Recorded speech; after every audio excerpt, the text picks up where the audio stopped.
Hey Becca, I hope you're doing well, and I hope you can see this okay because it's kind of dark in here. This is a Roku Ultra box. What I would suggest for you is a Roku Streaming Stick Plus. This is a Fire Stick. Fire Stick is from Amazon. They're a lot slower and just not as user-friendly, and then it's easier to accidentally purchase things. Roku is definitely the way to go.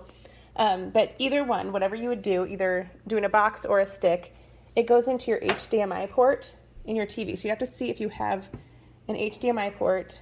It would look like that shape. And then it plugs in to the TV and then plugs in to the wall, or if you have a USB port, it can plug into there for power. So line in so you can see the video, the line goes to power so you can turn it on and power it.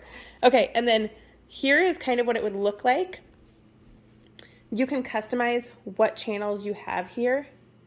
The remote is super user-friendly. This microphone button is nice. Launch Netflix. Launch Netflix. I forgot, you have to hold it down.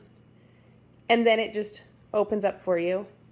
You can search different movies that way. And just like whatever it is you're looking for, you can do that. You can also go down to the search and type it in, but the voice part of it is really, really nice. And then any of the channels that you would have that you pay for streaming, like Hulu or Disney Plus, Netflix, you can get those on here. We have Amazon Prime Video because we have Amazon Prime, but there's also tons of free channels that you can get as well, tons of different games. So these are just some of the ones that we have. Oh, there's a really cool fireplace if you just want a fireplace on in the background. But yeah, there are tons. And then YouTube, so you can actually stream from your phone. If you like pull up a YouTube video, you can hit a little button in the corner and send it to your TV to be able to watch it as well. So that's kind of what I know. You can rent movies on here too. If you want to pay for it and rent movies, you can do that, or just to see what new movies are out.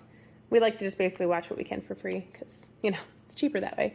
And you can customize your background to whatever you want. It's very user-friendly. Roku is definitely awesome.